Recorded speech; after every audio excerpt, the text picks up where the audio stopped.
அஸ்ஸலாமு அலைக்கும் வரஹ்மத்துல்லாஹி வபரகாத்துஹு. அல்ஹம்துலில்லாஹி ரப்பில் ஆலமீன் நஹ்மதுஹு நுஸல்லி அலா ரசூலிஹில் கரீம் அம்மா பஅத். ஃபகத் قال الله تعالى في القرآن الكريم والفرقان المجيد فأعوذ بالله من الشيطان الرجيم بسم الله الرحمن الرحيم والسماء ذات البروج واليوم الموعود وشاهد ومشهود صدق الله العلي العظيم. எல்லா புகழும் இறைவனுக்கே, அல்லாஹுடைய அன்பும் அருளும் எம்பெருமானார் ரசூலை கரீம் ஸல்லல்லாஹு அலைஹி வஸல்லம் அவர்கள் மீதும் நம் அனைவரின் மீதும் என்றென்றும் நின்று நிலவட்டுமாக. ஆமீன். அல்லாஹுடைய கிருபையினால், அவனது நாட்டத்தினால், அல்லாஹுடைய இல்லமான இந்த மதரசாவில் நம் அனைவரையும் அல்லாஹு தாலா ஒன்று சேர்த்தது போல் இறையச்சமுடைய மக்களுக்காக அல்லாஹு தாலா தயார் செய்து வைத்துள்ள அந்த சொர்க்கத்தில், குறிப்பாக ஜன்னத்துல் ஃபிர்தௌஸ் என்கின்ற உயர்ந்த சொர்க்கத்திலும், அதிலும் குறிப்பாக நமது நாயகம் ஸல்லல்லாஹு அலைஹி வஸல்லம் அவர்களோடும் அவர்களுடைய தோழர்களோடும் நம் அனைவரையும், நம் குடும்பத்தார்கள் அனைவரையும், உலக முக்மீன்கள் அனைவரையும் அல்லாஹு தாலா ஒன்று சேர்ப்பானாக. நாம் எதை கேட்டோமோ, எதை கேட்க இருக்கிறோமோ அதை நமது உள்ளத்தில் உள்வாங்கி, அதை நமது வாழ்விலும் செயல்படுத்தி, அதை நாம் மற்றவர்களுக்கும் எத்தி வைக்கக்கூடிய நன்மக்களாகவும் வல்ல ரஹ்மான் நம் அனைவரையும் ஆக்கி அருள் புரிவானாக. அல்ஹம்துலில்லாஹ். போன வாரம் எதை பத்தி நம்ம பார்த்தோம்? துல்ஹஜ்ஜுடைய மாதத்தின் சிறப்புகளை குறித்து நம்ம பார்த்தோம். அல்ஹம்துலில்லாஹ். ஒரு 20 சிறப்புகள் பார்த்தோமா? சரி, மாஷா அல்லாஹ். அல்ஹம்துலில்லாஹ். சரி, சரி. இன்னைக்கு நம்ம எதை பத்தி பார்க்க போறோம் அப்படின்னு சொல்லும் பொழுது, நெருங்கி கொண்டிருக்கக்கூடிய அரஃபாவுடைய நாளின் சிறப்புகளையும், அன்றில் செய்யக்கூடிய சில அமல்களையும், அரஃபாவுடைய நோன்புடைய மகத்துவத்தையும் நம்ம பத்தி பேச போறோம். அதுக்கு முன்னாடி ஒரு சின்ன முன்னுரை. அல்லாஹு தாலா குர்ஆன்ல சொல்றது போல, வமா கலக்துல் ஜின்ன வல் இன்ஸ இல்லா லியஅ்புதூன், மனிதர்களையும் ஜின்களையும் என்னை வணங்குவதற்காகவே அன்றி வேறு எதற்காகவும் நான் படைக்கவில்லை அப்படின்ட்டு அல்லாஹு தாலா குர்ஆன்ல சொல்லி காட்டுதான். இப்போ நான் மனிதர்களா இருந்தாலும் சரி, ஜின்களா இருந்தாலும் சரி, இறைவனை வணங்குவதற்காக மட்டும்தான் அல்லாஹ் நம்மள என்ன செஞ்சிருக்கான்? படைச்சிருக்கான். அப்ப படைப்பின் நோக்கமே இறைவனை இபாதத் செய்வதற்கு மட்டும்தான், வணங்குவதற்காகத்தான். வணக்கம் என்பது பல வகையில் இருக்குது. உதாரணமா ஒரு 3 வகை வணக்கங்களை நம்ம எடுத்துக்கிறோமே. முதல் வகை வணக்கம் உள்ளம் சார்ந்த வணக்கங்கள். உள்ளம் சார்ந்த வணக்கம், உள்ளம் சார்ந்த இபாதத்னா எதெல்லாம் சொல்லலாம்? திக்ர், உள்ளம் சார்ந்த இபாதத். ஒருவரை குறித்து ஒருவருக்காக உதவி செய்யக்கூடிய எண்ணம் உள்ளம் சார்ந்த இபாதத். நல்ல எண்ணங்கள் உள்ளம் சார்ந்த இபாதத். இப்படி எதெல்லாம் உள்ளத்தில் நாம் நினைத்து இறைவனை துதித்து இறைவனுக்காக இபாதத் செய்கின்றோமோ அவை அனைத்துமே உள்ளம் சார்ந்த இபாதத். சுப்ஹானல்லாஹ். இந்த உள்ளம் சார்ந்த இபாதத்துக்கு அல்லாஹ்விடத்துல அவ்வளவு மதிப்புண்டா? ஏன் அப்படின்னா, உள்ளம் என்பது இறைவனுக்கும் நமக்கும் சம்பந்தப்பட்டது. மற்றவர்களுக்கு அருகில நம்ம உட்கார்ந்து இருந்தா கூட இறைவனை நினைத்து நம்ம உள்ளத்துக்குள்ள திக்ர் செய்யும் பொழுது பக்கத்துல செய்யாது, கேட்காது, தெரியாது, யாருக்குமே தெரியவே தெரியறதுக்கு வாய்ப்பும் கிடையாது. ஆனால் துவா அதே போல. ஆனால் மற்ற இபாதத்துகள் எடுத்துக்கிட்டோம்னா ஒருவரோ 2 பேரோ ஏதோ ஒரு சில பேர் பார்க்கறதுக்கான ஒரு வாய்ப்புகள் இருக்கும். ஆனா உள்ளம் சார்ந்த இபாதத்துக்கு மட்டும் அல்லாஹுக்கும் நமக்குமான ஒரு தொடர்பு மட்டும்தான் இருக்கு. அதனால உள்ளம் சார்ந்த இபாதத்துல அதிகமாக ஈடுபட வேண்டும்.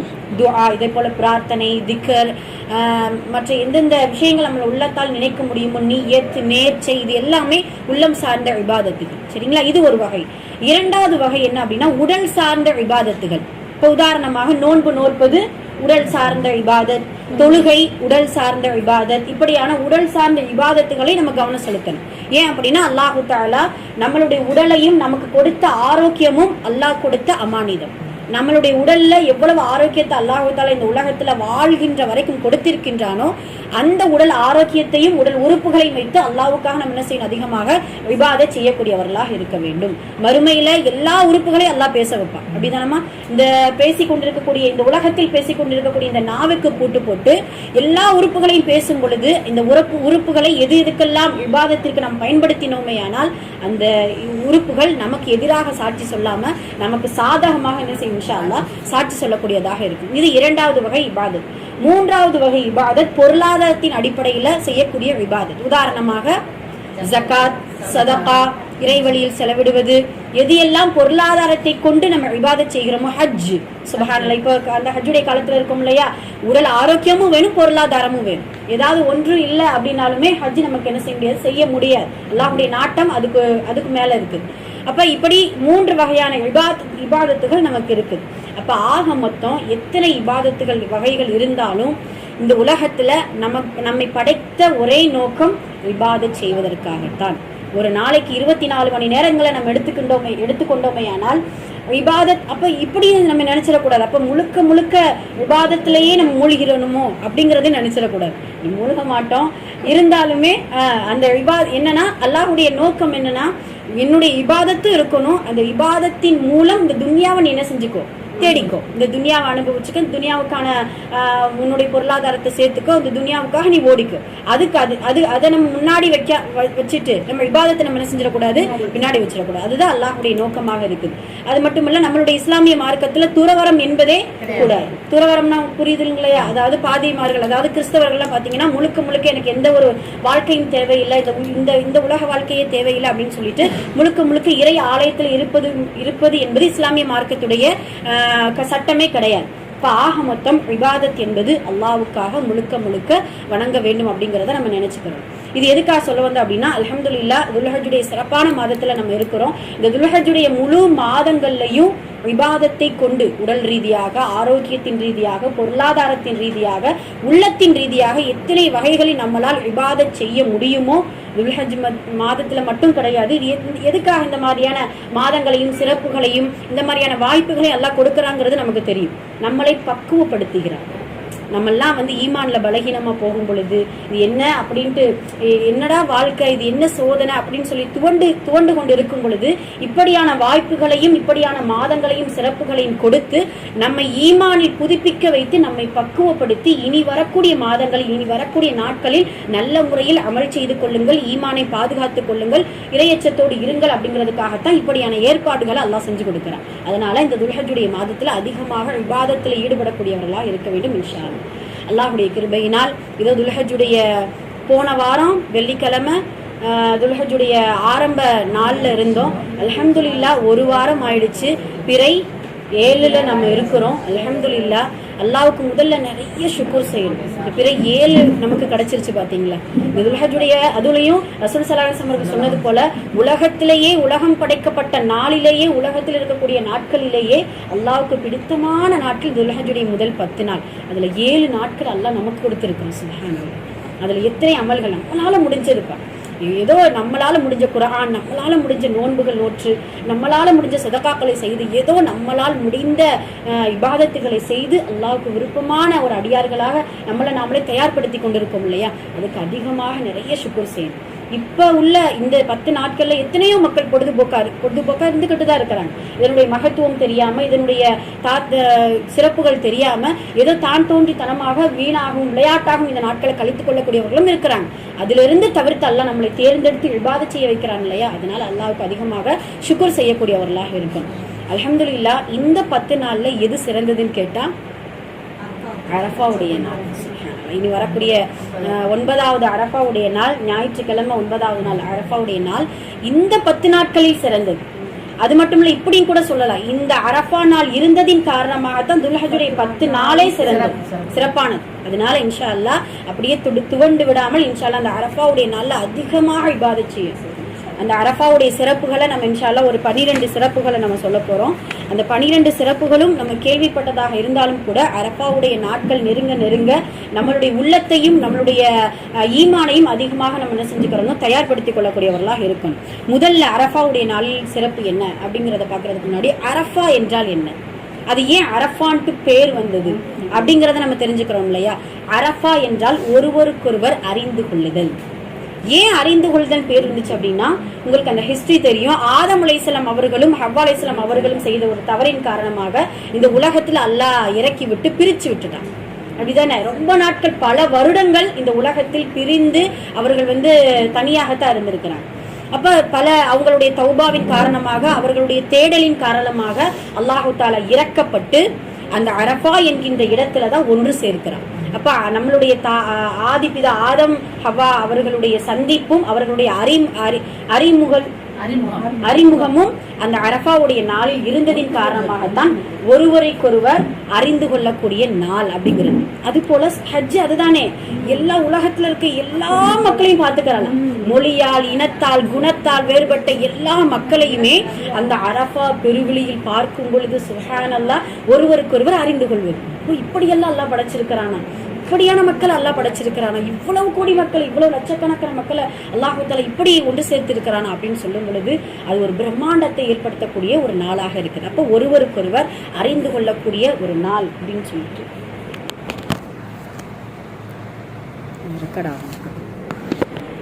ஒருவருக்கொருவர் அறிந்து கொள்ளக்கூடிய நாள் அப்படிங்கிறதுக்காகத்தான் அல்லாஹ் தஆலா அரஃபா என்கின்ற பெயரை வைத்திருக்கின்றான் அப்படிங்கிறத நம்ம தெரிஞ்சு வச்சுக்கிறோம். சரிங்களா? அப்ப அரஃபாவுடைய பேர் நமக்கு தெரிஞ்சிடுச்சு. சரி, அரஃபாவுடைய நாளின் சிறப்பு என்ன அப்படிங்கிறத நம்ம பார்க்க போறோம். முதல் சிறப்பு என்ன அப்படின்னு சொல்லும் பொழுது நம்ம போன இதுலேயே நம்ம போன ஜுமாவிலேயே நம்ம பார்த்தாச்சு. இருந்தாலும் ஒரு நினைவூட்டலுக்காக இந்த இஸ்லாமிய மார்க்கம் பூர்த்தியாக்கப்பட்ட முழுமையாக்கப்பட்ட நாள் அரஃபாவுடைய நாள். அந்த நாள்ல தான் ஒரு வசனம் இறக்கப்பட்டுச்சு. நம்ம சொன்னோம் இல்லையா, அல் யௌம அக்மல்து லக்கும் தீனுக்கும், உங்களுடைய மார்க்கத்தை நான் பூர்த்தியாக்கி விட்டேன், உங்களுக்காக என்னுடைய நிஅமத்தை நான் முழுமையாக்கி விட்டேன், தீனுல் இஸ்லாமை நான் முழுமையாக ஏற்றுக்கொண்டேன் அப்படின்னு சொல்லிட்டு அல்லாஹ் தஆலா நமக்கான பூர்த்தியான ஒரு இஸ்லாமிய மார்க்கத்தை கொடுத்த நாள் இந்த அரஃபாவுடைய நாள். இந்த வசனம் இறங்கின உடனே உமர் ரலியல்லாஹு அவர்கள் அழுகிறாங்க. இது அபூபக்கர் ரலியல்லாஹு அவர்கள் அழுகிறத நம்ம கேள்விப்பட்டிருக்கோம். உமர் ரலியல்லாஹு அவர்கள் அழுதாங்களா? ஆமா, அழுதாங்க. சுப்ஹானல்லாஹ். அப்ப நபி ஸல்லல்லாஹு அலைஹி வஸல்லம் அவர்கள் கேட்கிறாங்க, உமரை எதற்காக நீங்க அழுகிறீங்க அப்படின்னு சொல்லும் பொழுது உமர் ரலியல்லாஹு அவர்கள் அழகான வார்த்தை சொல்லுவாங்க, அல்லாஹ்வுடைய தூதரே, இந்த மார்க்கம் பூர்த்தி ஆவதற்கு முன்னால் இந்த மார்க்கத்தை குறித்த தேடல்கள் எங்களிடத்துல நிறைய இருந்துச்சு. நாங்க நிறைய தேடணும், நிறைய நன்மை செஞ்சோம். என்ன இருக்கும் இந்த மார்க்கம், என்ன சொல்ல வருது, எப்படி பக்குவப்படுத்துது, எதை நம்ம செய்யணும், எதை செய்யக்கூடாது அப்படிங்கிற தேடல்களில் நாங்கள் ஆர்வமாக இருந்தோம். இதோ மார்க்கம் பூர்த்தியாகி விட்டது. பூர்த்தியான இந்த மார்க்கத்தில் நாங்கள் ஏதாவது ஒன்று குறை வைத்து விடுவோமோ, இனி வரக்கூடிய காலங்களில் குறை வந்து விடுமோ என்று நினைத்து நான் என்ன செய்கிறேன், அழுகிறேன் அப்படின்னு. சுப்ஹானல்லாஹ். பூர்த்தியான மார்க்கத்தை அல்லாஹ் கொடுத்துட்டான். இப்ப நம்ம இந்த காலத்துல நம்ம யோசிச்சு பார்த்தோம்னா மார்க்கத்தை முழுமைப்படுத்திட்டோமா, நாம ஹலால் ஹராம நம்ம பேணி இருக்கிறோமா, முழுமையான அல்லாஹுடைய முழு சட்டங்களை நம்ம கையில் எடுத்துட்டோமா, நம்ம நடைமுறைக்கு கொண்டு வந்துட்டோமா? அப்ப இதைத்தான் உமர் ரலியல்லாஹு அவர்கள் நினைச்சு அழுகிறாங்க. சுப்ஹானல்லாஹ். அப்ப இன்ஷா அல்லாஹ் இந்த பூர்த்தியான இந்த மாதத்தில் இந்த பூர்த்தியான வசனம் இறக்கப்பட்ட இந்த அரஃபாவுடைய நாள் நம்ம வருவதற்கு முன்னால் அல்லாஹ்விடத்துல ஒரு வாக்குறுதி கொடுக்கணும். ரப்பே, எங்களால் முடிந்த அளவிற்கு, ஏன்னா இந்த காலங்கள் ஆக ஆக ஈமான்கள் அந்த நேரத்துல அல்லாஹ்வுடைய சட்டமா நமது ஆசையா, அல்லாஹ்வுடைய கட்டளையா, இல்லது நம்மளுடைய சுய இன்பமா அப்படின்னு சொல்லிட்டு நமக்கு நாமளே போராடக்கூடிய நிலைமையில நாம இருக்கிறோம். அதனால் அல்லாஹ்விடத்துல அதிகமாக வாக்குறுதி கொடுங்கயா அல்லாஹ், உனக்கு முழுமையாக கட்டுப்படக்கூடிய முக்மீன்களாக வாழ்வதற்கு அருள் புரி. இந்த அரஃபாவுடைய நாள்ல நிறைய நம்ம துவா செய்யணும். இன்ஷா அல்லாஹ் கடைசி அரஃபாவுடைய நாள்ல என்னென்ன துவாக்களை நம்ம முன்வைக்கணும், எல்லாம் நம்மளுடைய தேவைகளை கேட்போம். அல்ஹம்துலில்லாஹ். அந்த தேவைகளுக்கு முன்னால் எந்தெந்த துவாக்களை அரஃபாவுடைய நாளில நம்ம கேட்கணும் அப்படிங்கறத இன்ஷா அல்லாஹ் நம்ம பின்னாடி பார்க்க போறோம். அதனால பூர்த்தியாக்கப்பட்ட நாள் அரஃபாவுடைய நாள். இந்த உன்னதத்தை நம்ம தெரிந்து அந்த அரஃபாவுடைய நாளை நம்ம எதிர்கொள்ளக்கூடியவர்களாக இருக்க வேண்டும். ஒன்று. இரண்டாவது என்ன அப்படின்னா, நமக்கு துல்ஹஜ்ஜுடைய 10வது நாள் தான் பெருநாள், எல்லாருக்குமே தெரியும். ஆனால் பெருநாளை விட அரஃபாவுடைய நாள் தான் நமக்கு பெரும் நாளா. சுப்ஹானல்லாஹ். அந்த நாளைத்தான் அவ்வளவு கொண்டாடணும். ஏன்னா யூதர்கள் உமர் ரலியல்லாஹு அவர்களிடத்துல கேட்பாங்க, உமர் ரலியல்லாஹு அவர்களே, அல்லாஹு தஆலா ஒரு வசனத்தை இறக்குனான் இல்லையா, அந்த வசனத்தில் இறக்கப்பட்ட நாள் எங்களுக்கு தெரிந்தால் நாங்கள் பெருநாளாக கொண்டாடுவோம். அந்த வசனம் இப்ப சொன்னோம் இல்லையா, அந்த வசனம் இறக்கப்பட்ட அந்த நாள் மட்டும் எங்களுக்கு தெரிந்தால் பெருநாளாக கொண்டாடுவோம் அப்படின்னு சொல்லும் பொழுது உமர் ரலியல்லாஹு அவர்கள் நேர்முக வர்ணனையாக அந்த யூதர்களுக்கு இப்படி ஒரு பதில் கொடுப்பார்களாம். உங்களுக்கு மட்டும் வசனம் இறக்கப்பட்ட அந்த வசனத்துடைய முக்கியத்துவம் தான் தெரியும், ஆனா அது எப்படி இறக்கப்பட்டுச்சு, எந்த நேரத்தில் இறக்கப்பட்டுச்சு அப்படிங்கிறத உமர் ரலியல்லாஹு அவர்கள் நேர்முக வர்ணனையாக சொல்றாங்க. ஹஜ்ஜத்துல் விதாவில் அரஃபாவுடைய மைதானத்தில் வெள்ளிக்கிழமையில் நபி ஸல்லல்லாஹு அலைஹி வஸல்லம் அவர்களுடைய தனி சிறப்பாக, அதாவது எந்த இன்ஷா அல்லாஹ் வந்துச்சா அப்படிங்கிறது வந்திருக்குன்னா அரஃபாவும் வெள்ளியும் சேர்ந்துருச்சு அப்படின்னு நினைச்சுக்கோங்க. சுப்ஹானல்லாஹ். அது மாபெரும் ஒரு திருநாளா மாறி போயிடும். ஆனா நபி ஸல்லல்லாஹு அலைஹி வஸல்லம் அவர்களுக்கு அன்றைய நாள் வெள்ளிக்கிழமை அரஃபாவுடைய நாள்ல இருந்திருக்கிறாங்க. வெள்ளிக்கிழமையில் ஹிஜ்ரி 10ஆம் ஆண்டு நபி ஸல்லல்லாஹு அலைஹி வஸல்லம் அவர்கள் ஒட்டகத்தின் மேல் இருந்து அஸ்ர் தொழுகைக்கு பின்னால் இந்த ஆயத் இறக்கப்பட்டது. அதனால் இவ்வளவு டீடைல்ஸ் தெரிந்த எங்களுக்கு தான் பெருநாளாக நாங்கள் என்ன செய்வோம், அதை கொண்டாடுவதற்கு நாங்கள் தான் முன்னுரிமை பெற்றவர்கள் அப்படின்னு சொல்லிட்டு உமர் ரலியல்லாஹு அவர்கள் சொல்லி காட்டுவாங்க. புரியுதுங்களா? அதாவது ஹஜ்ஜத்துல் விதாவுல அரஃபாவுடைய நாள்ல வெள்ளிக்கிழமையில ஹிஜ்ரி 10ஆம் ஆண்டு அஸ்ர் தொழுகைக்கு பின்னால் நபி ஸல்லல்லாஹு அலைஹி வஸல்லம் அவர்கள் ஒட்டகத்திற்கு மேல் இருக்கும் பொழுது இந்த வசனங்கள் இறக்கப்பட்டது அப்படிங்கிறத நபி 5:3 மாயிதாவில் 5:3வது வசனம். இன்ஷா அல்லாஹ் வீட்டுல போய் எடுத்து அதை ஒரு முறை படிச்சு பாருங்க இன்ஷா அல்லாஹ். அப்ப அன்றைய நாள் பெருநாளாக கொண்டாடப்படுவதற்கு தகுதியான நாள் அப்படிங்கிறத நபி ஸல்லல்லாஹு அலைஹி வஸல்லம் அவர்களுடைய அந்த அந்த அந்த வசனம் இறக்கப்பட்ட நாளின் மூலமாக நமக்கு தெரிய வருது. இது இரண்டாவது சிறப்பு. மூன்றாவது சிறப்பு என்ன அப்படின்னு சொல்லும் பொழுது, நம்ம ஆரம்பத்தில் நம்ம ஓதுனோம் இல்லையா, வஸ்ஸமா இதாத்தில் புரூஜ் வல் யௌமில் மவ்ஊத் வ ஷாஹிது வ மஷ்ஹூத். அதாவது ஷாஹித் மஷ்ஹூத், சாட்சி கூடியதும் சாட்சி சொல்லப்பட்டதும், ஷாஹித் மஷ்ஹூத். அது என்ன ஷாஹித் என்றால் எந்த நாளை குறிக்கும், எது சாட்சியாக குறிக்கும் அப்படின்னா வெள்ளிக்கிழமையை குறிக்கும். சரிங்களா, வெள்ளிக்கிழமை தான் சாட்சியாக்கக்கூடிய நாள். மஷ்ஹூத் என்றால் அரஃபாவுடைய நாள், சாட்சியாக்கப்பட்ட நாள் அப்படின்னு சொல்லிட்டு அல்லாஹு தஆலா மறைமுகமாக அரஃபாவுடைய நாளையும் வெள்ளிக்கிழமையும் இந்த சூரா புரூஜ்ல 3வது வசனத்தில் அல்லாஹு தஆலா நமக்கு தெளிவுபடுத்தார். இது 3வது சிறப்பாக இருக்குது. அதாவது சாட்சி சொல்லப்பட்ட நாளும் சாட்சி சொல்லக்கூடிய நாளும் அரஃபாவுடைய நாள் அப்படிங்கறத நபி ஸல்லல்லாஹு அலைஹி வஸல்லம் நமக்கு சொல்லி காட்டுறாங்க. 3வது. நான்காவது அதனுடைய சிறப்பு என்ன அப்படின்னு சொல்லும் பொழுது, நமக்கெல்லாம் தெரியும் வல் ஃபஜ்ர் வ லயாலின் அஷ்ர் வஷ்ஷஃபி வல் வத்ர். அதாவது ஒற்றைப்படை இரவின் மீது சத்தியமாக அப்படின்ட்டு அல்லாஹு தஆலா சொல்லி காட்டும். வல் வத்ர் என்றால் ஒற்றைப்படை. அது எந்த ஒற்றைப்படை குறிக்கும் அப்படின்னா அரஃபாவுடைய 9வது நாள். 9 என்பது ஒற்றைப்படை தானே, அதனால அல்லாஹு தஆலா அரஃபாவுடைய 9வது நாளின் மீது சத்தியமாக அப்படின்னு சொல்லிட்டு அல்லாஹுடைய சத்தியத்தை சொல்லி அந்த அரஃபாவுடைய நாளின் சிறப்பை நமக்கு உணர்த்தக்கூடியதாக இருக்கு. இது 4வது சிறப்பாக இருக்கு. 5வது சிறப்பு என்ன அப்படின்னு சொன்னா ரொம்ப முக்கியமான சிறப்பு. அல்லாஹு தஆலா படைத்த நாள், நம்ம ஆரம்பத்திலே சொன்னது போல அல்லாஹ் படைத்த நாளிலேயே இந்த அரஃபாவுடைய நாளை போன்று சிறந்த நாள் எதுவுமே கிடையாது. ஏன் சிறந்த நாள் அப்படின்னு சொல்லும் பொழுது, மலக்குமார்களிடத்தில் நம்மளெல்லாம் படைக்கும் பொழுது மலக்குமார்கள் சொன்னாங்கல்ல, யா அல்லாஹ் இந்த பதர்களை எதற்கு நீ படைக்கிற, வெறும் ரத்தத்தையும் சண்டையையும் பரவக்கூடிய இந்த மக்களை எதுக்கு நீ படைக்கிற அப்படின்னு சொல்லும் பொழுது அடிக்கடி நம்மளை குறித்து அந்த மலக்குமாரிடத்துல பெருமை பேசுவோம். அல்லாஹ் இந்த மஜ்லிஸை குறித்து பேசுறான் இல்லையா, இப்படியான எங்க நீங்க போயிட்டு வந்தீங்க அப்படின்னு கேட்கும் பொழுது இப்படியான இடத்துக்கு நாங்க போயிட்டு வந்து எதை கேட்டா இப்படின்ட்டு நிறைய விஷயத்தை அல்லாஹ் தஆலா மலக்குமார்களிடத்தில் செய்வான், பெருமை பேசக்கூடியவனாக இருப்பான். அதே போலதான் அரஃபாவுடைய நாளில மலக்குமார்களிடத்துல கேட்பானா, ஏன் இந்த மக்கள், அதாவது இப்படி கேட்பா, அதாவது தாழ்ந்தவன் உயர்ந்தவன் செல்வந்தன் ஏழை எல்லாரும் பரட்டத்தலையோட நின்று கொண்டு ஒற்றுமையா ஒரே போல ஆடை அணிந்து கொண்டு என்னிடத்துல எதைத்தான் இந்த மக்கள் கேட்கிறாங்க, எல்லாம் தெரியும் அல்லாவுக்கு. மாணவர்களிடத்துல கேட்க முடியா, அல்லாஹ் இந்த மக்கள் உங்களிடத்தில் தௌபா கேட்கின்றாங்க, பாவ மன்னிப்பு கேட்கின்றாங்க. இந்த அரஃபாவுடைய நாள்ல அதிகமா நம்ம செய்யறது என்ன, பாவ மன்னிப்பு தான். ஒருத்தவங்க கூட போன் பண்ணி ஹஜ்ஜுடைய நாள் யாரு தான் இதெல்லாம் சொல்லி கொடுப்பாங்கன்னு எனக்கு உண்மையே தெரியல. அங்க உட்காந்துட்டு யாசின் ஓதவா, வாக்கையா ஓதட்டுமா நானு, இல்ல அங்க உட்காந்துட்டு இத்தனை தஸ்பனபிள் தொழுகட்டுமா நானு, நீங்க ஒண்ணுமே செய்ய வேண்டாம். நீங்க வாக்கையா யாசின் தொழுகை இதெல்லாம் விட்டுருங்க. முழுக்க அந்த இடத்துல தௌபா துஆ, வேற எதுவும் வேண்டாம். தஸ்பீஹ் செய்யுங்க, அதிகமா அல்லாஹ்வுடைய புகழ் வார்த்தையை கூறுங்க. ஏன்னா இறைவனிடத்துல பாவ மன்னிப்பு கேட்கறதுக்குன்னு ஒரு மெத்தட் இருக்கு, ஒரு கலை இருக்குது. அல்லாஹ் அதிகமா புகழக்கூடிய வார்த்தையை நிறைய கத்துக்கோங்க. என்னென்ன அஸ்மால் ஹுஸ்னா சுப்ஹானல்லாஹ் அதை போன்று புகழ் வார்த்தை எதுவுமே கிடையாது. அப்ப அப்படியான புகழ் வார்த்தைகளை கற்று நபி ஸல்லல்லாஹு அலைஹி வஸல்லம் அதிகமாக ஸலவாத் சொல்லி அதிகமாக துஆவும் பிரார்த்தனையிலையும் தௌபாலையும் நீங்க என்ன செய்யுங்க, ஈடுபடுங்க அப்படின்னு நம்ம சொன்னோம். அதனால இன்ஷா அல்லாஹ் அரஃபா நாள் என்பது இப்படி அல்லாஹு தஆலா எல்லா மக்களுக்கும் பாவ மன்னிப்பு வழங்கக்கூடிய அல்லாஹ்வுக்கு பிடித்தமான நாள் அப்படிங்கிறத நம்ம எண்ணி பார்க்கணும்.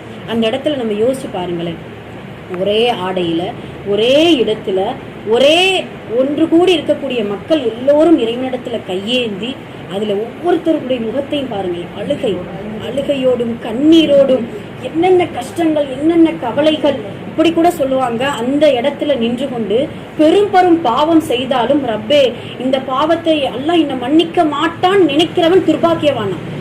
எல்லா பாவத்தையும் அல்லாஹ் மன்னிக்கக்கூடிய ஒரே இடமும் ஒரே நாளும் அரஃபாவுடைய நாள் தான் அப்படிங்கிறத நபி ஸல்லல்லாஹு அலைஹி வஸல்லம் நமக்கு சொல்லி காட்டினார். இப்ப இவ்வளவு ஒற்றுமையோடு தௌபா செய்யக்கூடிய அந்த நாளைத்தான் அல்லாஹு தஆலா தனக்கு பிடித்த நாளாக என்ன செய்யறான், நமக்கு சொல்லி சிறப்பாக்கி கொடுக்கிறார் அப்படிங்கிறது இது 5வது சிறப்பாக இருக்கு. அது மட்டுமல்ல 6வது சிறப்பு என்ன அப்படின்னு சொல்லும் பொழுது, துவா கேட்கக்கூடிய நாட்களிலேயே சிறந்த நாள் அரஃபாவுடைய நாள். அப்ப அல்லாஹ்வுக்கு பிடித்தமான நாளும் ஒன்று இருக்குது. துவா கேட்கறதுக்கு நம்ம இப்ப உதாரணமாக வெள்ளிக்கிழமை எடுத்துக்கிட்டோம்னா ஒரு நேரம் இருக்கிறது, அந்த நேரத்தில் துவா கபூலாகக்கூடிய ஒரு நேரம் அப்படிங்கறது நம்ம இது பண்ணிருப்போம். ஒரு சில பேர் இப்படி பிரயாணத்துல நோய்வாய்ப்பட்டவர்களுடைய துவா, இப்படி தாய் தந்தைய பிள்ளை நம்முடைய பிள்ளைகளுக்கு செய்யக்கூடியது, இப்படியெல்லாம் ஒரு இது இருக்கு இல்லையா, அதை விட கபுலாகக்கூடிய ஒரு தன்மை, கபுலாகக்கூடிய ஒரு நேரம், கபுலாகக்கூடிய மனிதர்கள், இவர்களை எல்லாமே விட அரஃபாவுடைய நாளில் தான் துஆ கபுலாக்கப்படும் என்பதை முழுமையாக நம்ம என்ன செய்யணும் இன்ஷா அல்லாஹ் நம்பி நிறைய அல்லாஹ்விடத்துல துஆ செய்யணும். நபி ஸல்லல்லாஹு அலைஹி வஸல்லம் அவர்கள் அதிகமாக அந்த அரஃபாவுடைய நாளில் அவர்களுடைய துஆ நிறைய இருந்திருக்கு. இருந்தாலும் இந்த உம்மத்தினர்களுக்காக துஆ கேட்டிருக்கிறாங்க. நபி ஸல்லல்லாஹு அலைஹி வஸல்லம் அவர்கள் இந்த உம்மத்தினர்களுக்காக நிறைய துஆ செஞ்சிருக்கிறாங்க. அந்த துஆவில் பார்த்தீங்கன்னா இப்படி துஆ செய்வாங்க இல்லையா, அல்லாஹ் அநியாயம் செய்யப்பட்டவர்களுக்கு நீ என்ன செய்வ, புரியுதுங்களா? அநியாயம் செய்பவர்கள் வேற, அநியாயம் செய்யப்பட்டவர்கள், அந்த பட்டவர்களுக்கு அவர்களுடைய சோதனைக்காக நீ சொர்க்கத்தை கொடுப்ப. அநியாயம் செய்தவர்களுக்கு அவர்கள் சொர்க்கத்தை கொடுப்ப. அதனால அவங்களை பத்தி நான் கேட்கல, அநியாயம் செய்தவர்களுக்காக உன்னிடத்தில் நான் துஆ கேட்கிறேன். அதுக்காக அநியாயம் செய்யணுங்கிறதெல்லாம் கிடையாது.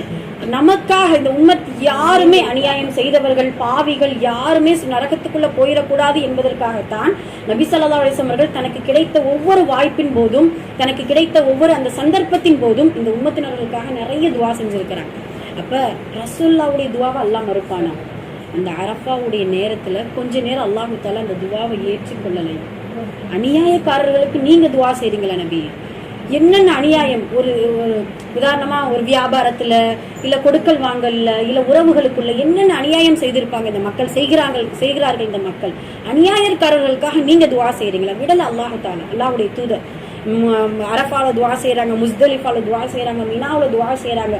கடைசியாக அல்லாஹ் தஆலா நபி ஸல்லல்லாஹு அலைஹி வஸல்லம் அநியாயக்காரர்களுக்காக செய்த துஆவை அல்லாஹ் கபூலாக்கி கொள்ளக்கூடிய அந்த நாள் தான் அரஃபாவுடைய நாள். அந்த அளவிற்கு அல்லாஹ்வுடைய அந்த அரஃபாவுடைய நாள்ல நிறைய துஆ செய்யும். ஹாஜிகள் அரஃபாவுடைய இடத்துல நின்று துஆ செய்யறாங்க. நாம என்ன செய்யணும், அந்த அரஃபாவுடைய நாள்ல நிறைய என்ன செய்யணும், நோன்பாளிகளாக இருந்து நோன்பாளிகளுடைய துஆவையும் அல்லாஹ் தஆலா மறுக்கவே மாட்டான். முட்டிய வயிறோடு உணர்ந்த உதடுகளோடு இறைவனிடத்துல பசியோடு இருக்கும் பொழுது நெருக்கமான நேரம் அந்த பசியோடு இருக்கக்கூடிய நேரம் தான். அதனால அதிகமா நம்ம என்ன செய்யணும் இன்ஷா அல்லாஹ் அந்த அரஃபாவுடைய நாளில் துஆ கேட்கக்கூடிய நாளில் அரஃபாவுடைய நாள் தான் சிறந்தது அப்படிங்கறத நம்ம நினைவுல வச்சுக்கிறோம். அதே போல இது 6வது சிறப்பு. 7வது சிறப்பு என்ன அப்படின்னு சொல்லும் பொழுது, அரஃபாவுடைய நாளில் தக்பீரே தஷ்ரீக் என்று சொல்லக்கூடிய வாஜிபான தக்பீர் சொல்லக்கூடிய ஒரு சிறப்பான நாள். நம்ம மேலே எழுதி போட்டிருக்கோம். அந்த தக்பீர் எப்படியெல்லாம் சொல்லணும் இன்ஷா அல்லாஹ் பார்த்துனாலும் சொல்லுங்க. தயவு செஞ்சு வாஜிபானதை மட்டும் மறந்துடவே கூடாது. இவ்வளவு நாள் 7 நாள் நம்ம தக்பீர் சொல்லியிருப்போம், அல்ஹம்துலில்லாஹ், நினைவு வரும்பொழுதெல்லாம் சொல்லியிருப்போம். இது நினைவு வரும்பொழுது கிடையாது, நிச்சயமா ஒவ்வொரு ஃபர்லு தொழுகைக்கு முன்னாலோ பின்னாலோ எப்படியாவது நம்ம என்ன செய்யணும் இன்ஷா அல்லாஹ் தக்பீர் சொல்லக்கூடியவங்களா இருக்கணும். வாஜிபான தக்பீர் ஒரு முறை சொன்னால் வாஜிப், அதுக்கப்புறம் நம்ம சொல்லும் பொழுது சுன்னத்தாயிரும். அதுக்கான நன்மைகள் நமக்கு நிறைய கிடைக்கும் இன்ஷா அல்லாஹ். அரஃபாவுடைய காலை ஃபஜ்ர்ல இருந்து துல்ஹஜ்ஜுடைய 13வது பிறை அஸ்ர் வரைக்கும் இன்ஷா அல்லாஹ் தக்பீர் சொல்லிடணும். சரிங்களா? அந்த தக்பீர் எப்படி சொல்லணும்னு ஒரு கார்டு சொல்லிடுவோமா? சொல்லுங்க பாப்போம். அல்லாஹு அக்பர் அல்லாஹு அக்பர் அல்லாஹு அக்பர் லா இலாஹ இல்லல்லாஹு அல்லாஹு அக்பர் அல்லாஹு அக்பர் வலில்லாஹில் ஹம்து. இதுவரையும் சொல்லிக்கிறலாம், இல்ல அப்படியே சேர்த்து இது ஃபுல்லாமே ஒரே தக்பீராவும் சொல்லிக்கிறலாம். அல்லாஹு அக்பர் கபீரா வல்ஹம்துலில்லாஹி கஸீரா வசுப்ஹானல்லாஹி வபிஹம்திஹி புக்ரத்தன் வஸீலா லா இலாஹ இல்லல்லாஹு அல்லாஹு அக்பர் அல்லாஹு அக்பர் வலில்லாஹில் ஹம்து. டீ குடிச்சுக்கோ. பிஸ்மில்லாஹ். 8வது சிறப்பு என்ன அப்படின்னு சொன்னா, அன்றைய நாள் எல்லா நபிமார்களும் செய்த ஒரு திக்ர் இருக்கு, 4ஆம் கலிமா. அதான் நபி ஸல்லல்லாஹு அலைஹி வஸல்லம் அவர்கள் சொல்லுவாங்க, என்னை போன்று எல்லா நபிமார்களும் ஒரே ஒரு திக்ரை செய்கிறார்கள் என்றால் அந்த அரஃபாவுடைய நாள்ல செய்யக்கூடிய அந்த திக்ர் என்ன, 4ஆம் கலிமா. 4ஆம் கலிமாவை லா இலாஹ இல்லல்லாஹு வஹ்தஹு லா ஷரீக லஹு லஹுல் முல்கு வலஹுல் ஹம்து வஹுவ அலா குல்லி ஷைஇன் கதீர் அப்படின்னு சொல்லிட்டு அன்றைய நாள் எந்த திக்ர் செய்கிறோமோ இல்லையோ இந்த 4ஆம் கலிமாவை அதிகமா சொல்லக்கூடியவங்களா இருக்கும். இந்த 4ஆம் கலிமாவுடைய அர்த்தங்கள் எல்லாருக்குமே தெரியும். லா இலாஹ இல்லல்லாஹ், வணக்கத்திற்குரிய இறைவன் அவனை தவிர யாரும் இல்லை. வஹ்தஹு லா ஷரீக லஹு, அவனுக்கு யாதொரும் இணையும் இல்லை, அவன் தனித்தவன். வஹ்தஹு வஹ்தஹு லா ஷரீக லஹ் லஹுல் முல்கு வலஹுல் ஹம்து, அவனுக்கே புகழ் உரியது, அரசாட்சி உரியது. வலஹுல் ஹம்து, அவனுக்கே புகழுக்குரியது. லஹுல் முல்கு வலஹுல் ஹம்து வஹுவ அலா குல்லி ஷைஇன் கதீர், எல்லா பொருட்கள் மீதும் பேராற்றல் உடையவனாக இருக்கிறான் அப்படின்னு சொல்லிட்டு அந்த பொருளை உணர்ந்து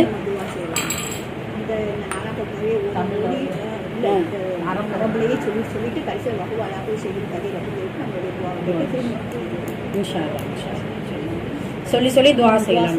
சரி அல்ஹம்துலில்லாஹ். சரி அல்ஹம்துலில்லாஹ். அப்ப அந்த 4ஆம் கலிமாவை அதிகமாக திக்ரு செய்வதற்கு பொருத்தமான நாள் அந்த அரஃபாவுடைய நாள். எல்லா நபிமார்களும் செய்த திக்ரை செய்வதற்கான ஒரு சிறப்பை அந்த அரஃபாவுடைய நாள் நமக்கு தருது. இது 8வது சிறப்பு. 9வது சிறப்பு என்ன அப்படின்னு சொல்லும் பொழுது, அல்லாஹ் தஆலா அதிகமாக நரக விடுதலையை கொடுக்கக்கூடிய நாள் இந்த அரஃபாவுடைய நாள் தான்.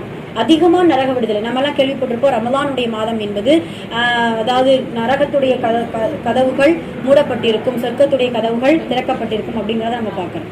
அதை விட அதிகமாக நரக விடுதலை பெறக்கூடிய நாள் இந்த அரஃபாவுடைய நாள். யாரெல்லாம் அரஃபாவுடைய நாள்ல துஆ செய்யறாங்களோ, நரக விடுதலை கேட்கின்றார்களோ, அந்த அரஃபாவுடைய நாளை அடைகிறார்களோ, கேட்கிறோமோ இல்லையா, அந்த அரஃபாவுடைய நாளை அடைந்து நோன்பு நோற்று அதற்கான நன்மைகளை யாரெல்லாம் பெறுகிறோமோ அல்லாஹ் தஆலா கண்டிப்பாக அந்த நரக விடுதலை நமக்கு பெற்றுத் தருவோம் இன்ஷா அல்லாஹ். அது என்ன அப்படின்னு சொல்லும் பொழுது நம்ம அடிக்கடி சொல்றது, அதாவது ஒவ்வொரு நாள்ல நரகத்தை குறித்து பாதுகாவல் 3 முறை தேடணும். அல்லாஹ்விடத்துல சொர்க்கத்தை கேட்டு 3 முறை அல்லாஹ்விடத்துல கேட்கணும் அப்படிங்கிறது நபி ஸல்லல்லாஹு அலைஹி வஸல்லம் அவர்கள் சொல்லக்கூடிய ஒரு சுன்னத், சொல்லித்தந்த ஒரு சுன்னத். அதனால அரஃபாவுடைய நாளில் அதிகமாக நம்ம என்ன செய்யணும், நரக விடுதலை கேட்கணும். அரஃபாவுடைய நாளில் அதிகமா நரக விடுதலை அல்லாஹ் தஆலா நமக்கு கொடுக்கிறார். இது 9வது சிறப்பு. 10வது சிறப்பு என்ன அப்படின்னு சொல்லும் பொழுது, என்ன துஆ கேட்டாலும் கபூலாகும்னு நம்ம சொல்லியிருக்கோம் இல்லையா, நம்மளுடைய முடிவுகளை குறித்து அதிகமா துஆ செய்யணும். அந்த அரஃபாவுடைய நல்ல முடிவுகளை கொடியா அல்லாஹ். ஏன் அப்படின்னா, எதனால இதை கேட்கிறோம் அப்படின்னா, உமர் ரலியல்லாஹு அவர்கள் இந்த அரஃபா ரசூல் நபி ஸல்லல்லாஹு அலைஹி வஸல்லம் அவர்கள் எப்படி 63 வயதுல இறந்தாங்களோ, அது போல உமர் ரலியல்லாஹு அவர்கள் 63வது வயதுல தான் இறக்குறாங்க. கடைசி தன்னுடைய வாழ்க்கையில கடைசி நாள்ல கடைசி வருடத்துல ஹஜ் செய்ய வர்றாங்க. கடைசி வருடம்ட்டு உமர் ரலியல்லாஹு அவர்களுக்கே தெரியாது.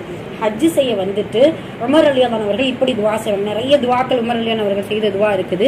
யா அல்லாஹ் எனக்கு வந்து நீண்ட ஆயுளை கொடுத்துட்டோம். 63 என்பது நீண்ட ஆயுளாம். உமர் ரலியல்லாஹு அவர்கள் அப்படி துஆ செய்றாங்க. நீண்ட அதிகாரம், ஆட்சிகள், நீண்ட கலீஃபாக்களாக நான் இருக்கிறேன். அதனால இப்படியெல்லாம் நிறைய துஆ செஞ்சுட்டு இப்படி ஒரு வார்த்தை சொல்லுவாங்க, எனக்கு ஷஹீத் ஆகக்கூடிய மரணத்தை நீ என்ன செய்யும், ஒரு ஷஹீத் என்கின்ற அந்தஸ்தை பெற்ற ஷஹீத் என்கின்ற ஒரு மரணத்தை கொடு. அது மட்டும் இல்லாமல் உனது ரசூல் உனது ஹபீப் இறந்த அந்த மதீனாவிலே எனக்கு நீ என்ன செய், மரணத்தை கொடு அப்படின்னு சொல்லிட்டு உமர் ரலியல்லாஹு அவர்கள் துஆ செய்வாங்க. அந்த துஆ அப்படியே கபூலாகி அடுத்த வருடம் துல்ஹஜ்ஜுடைய மாதம் வருவதற்கு முன்னாலேயே உமர் ரலியல்லாஹு அவர்கள் ஒரு மஜூசி, ஒரு நெருப்பு வணங்கியினால் அபு லுஆ என்கின்ற ஒரு மனிதனினால் குத்தப்பட்டு சுபுகுடைய நேரத்துல அவங்க ஷஹீதுடைய மரணத்தை எய்கிறாங்க. அந்த வரலாறுலாம் நமக்கு தெரியும். அந்த தன்னுடைய மகனார் அப்துல்லா அவர்களிடத்துல சொல்லி அனுப்புவாங்களே, ஆயிஷா ரலியல்லாஹு அவர்களிடத்துல நீங்க போய் கேளுங்க, கேட்டு எப்படி எனக்கு வந்து எப்படி அடக்கம் செய்யணும், அவங்களிடத்துல அனுமதி கேளுங்க அப்படின்னு சொல்லிட்டு அனுமதி கேட்பாங்க. அனுமதி கேட்டு வந்த பின்னாடியும் நான் இறந்த பின்னாடி மீண்டும் ஒரு முறை அனுமதி கேளுங்க. ஏன்னா நான் உயிரோடு இருக்கும் பொழுது கலீஃபா என்கின்ற அந்தஸ்துல இருக்கிறதின் காரணமாக அனுமதி கொடுத்திருக்கலாம். நான் இறந்த பின்னாடி ஒரு சாதாரண உமர் உங்களுடைய வீட்டில் அடக்கம் செய்வதற்கு உங்களுக்கு அனுமதியா அப்படின்னு கேட்டு நீங்க என்ன செய்யுங்க, அடக்கம் செய்யுங்கன்னு சொல்லிட்டு தன்னுடைய மகனிடத்துல வசியத் செய்வாங்க. அதே போல அவர்களுடைய மரணம் எப்படி அரஃபாவுடைய நாள்ல நல்ல முடிவு அல்லாஹ்விடத்துல உமர் ரலியல்லாஹு அவர்கள் கேட்டாங்களோ, அதே போல அவர்களுடைய மரணம் கிடைச்சது. அதனால இன்ஷா அல்லாஹ் நல்ல முடிவு அதிகமா கேட்கணும். எல்லா கலிமாவோடு மரணிக்கக்கூடிய வாய்ப்பு கொடு, ஈமானோடு மரணிக்கக்கூடிய வாய்ப்பு கொடு. நல்லோர்கள் சூழ்ந்திருக்கக்கூடிய நேரத்தில் நல்ல இடங்களில் உனக்கு பிடித்தமான செயல் செய்து கொண்டிருக்கும் பொழுது எனக்கு மரணத்தை கொடு அப்படின்னு சொல்லிட்டு அல்லாஹ்விடத்துல அதிகமாக தன்னுடைய முடிவை குறித்து தான் கேட்கிறோமே தவிர தன்னுடைய மரணம் வேணும்னு கேட்கல. அதை நம்ம யோசிச்சுக்கிறோம். அதுக்காக இப்படி என்னடா மரணம் வேணும்னு கேட்கணுமா அப்படிங்கிறது கிடையாது. தன்னுடைய முடிவை சிறப்பாக்கி கொடு என்று அல்லாஹ்விடத்தில் அதிகமாக கேட்கக்கூடிய நாள் அந்த அரஃபாவுடைய நாள் அப்படிங்கிறத நம்ம சிந்திச்சு பார்க்கணும். இது எத்தனாவது? இது 10வது. அதே போல 11வது என்ன அப்படின்னு சொல்லும் பொழுது, அந்த நாள் நோன்பு நோக்கக்கூடிய நன்மை எல்லாருக்குமே தெரியும். அரஃபாவுடைய நோன்பு சிறப்பான 2 வருடத்தின் பாவங்களை அல்லாஹ் தஆலா மன்னிச்சிருவான். 2 வருடம்னா இந்த வருடமா அடுத்த வருடமா? 3 வருடம்னா அப்ப இந்த வருஷத்துடைய பாவம் புரியல.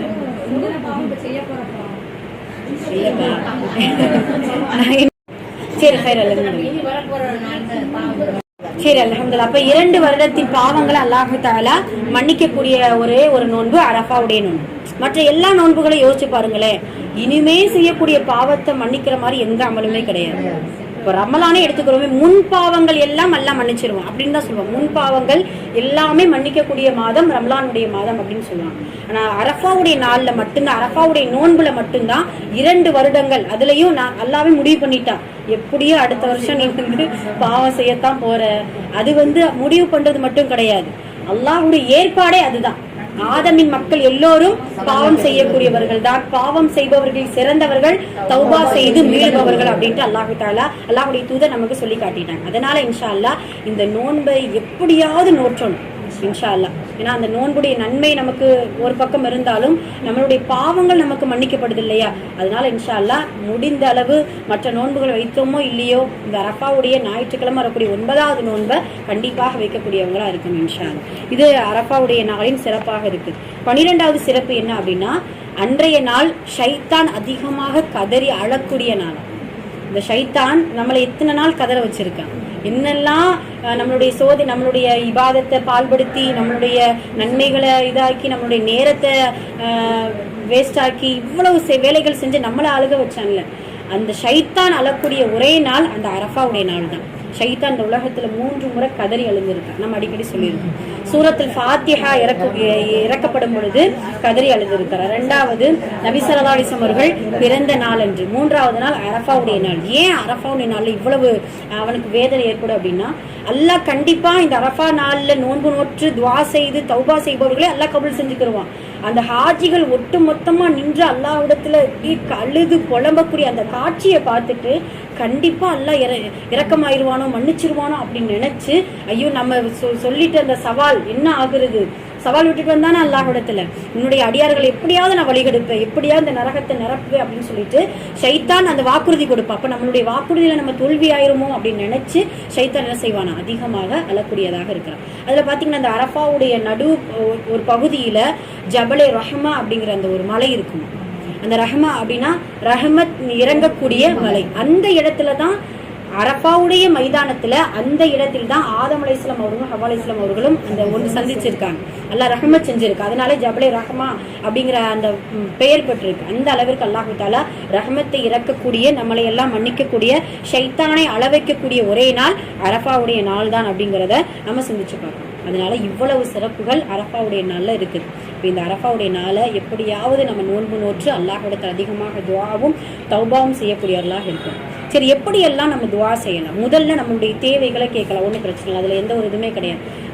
துவா செய்யக்கூடிய சில கலைகள் இருக்குது. நம்ம முன்ன சொன்னது போலதான் அல்லாஹ்விடத்துல துவா செய்யறதுக்கு முன்னாடி முதல்ல ஒரு 2 ரக்காயத்து தௌபா நஃபில் தொழுதுட்டு அல்லாஹ்விடத்துல முன் உட்கார்ந்து, எப்படி நம்ம இறைவனுக்கு முன்னால் இறைவன் முன்னாடி இருக்கிறா ஒரு அவனுடைய அர்ஷுக்கு முன்னால் அமர்ந்திருக்கிறது போல நம்மளுடைய உள்ளத்துல நினைத்து கொண்டு அதிகமாக அல்லாஹ்வை அதிகமா புகழணும். முதல்ல அஸ்மால் ஹுஸ்னாவை அதிகம் நம்ம என்ன செய்யணும், இன்ஷா அல்லாஹ் ஓதிக்கிறோம். அதுக்கு பின்னாடி நபி ஸல்லல்லாஹு அலைஹி வஸல்லம் மீது அதிகமாக ஸலவாத் சொல்லணும்.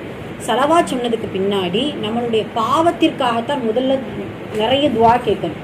எடுத்த உடனே எனக்கு அந்த கஷ்டம் இருக்கு, இந்த கஷ்டம் இருக்கு, அவ்வளவு சோதனை இருக்கு, எனக்கு அதை கொடு இதை கொடுன்னு கேட்கறத விட முதல்ல தௌபா, பாவ மன்னிப்புக்காக நிறைய நம்ம என்ன செய்யணும், துஆ செய்யணும். அது மட்டும் இல்லாம முதல்ல நமக்கு என்னுடைய பாவம் எனக்கு, உங்களுடைய பாவ மன்னிப்பு உங்களுக்கு, அது போல இப்படி முதல்ல தனக்குத்தானே துஆ செஞ்சுட்டு அதுக்கு பின்னாடி பெற்றோர்கள் செய்த பாவத்திற்காக, நம்மளுடைய பிள்ளைகள், நம்மளுடைய உற்றார்கள், நம்முடைய உறவுகள், நம்முடைய முக்மீன்கள் எல்லாருடைய பாவத்திற்காக நம்ம என்ன செய்யணும், தௌபா செய்யணும். இது முதல். இது 2வது ஈமானுக்காக நிறைய துஆ செய்யணும்.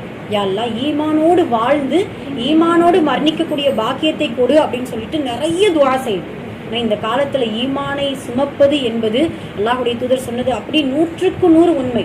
காலங்கள் ஆக ஆக ஈமான் என்பது நடு உள்ளங்கையில் வைக்கக்கூடிய நெருப்பு கங்கு போல. நெருப்பு கங்கு நம்மளால உள்ளங்கையில வைக்க முடியுமா?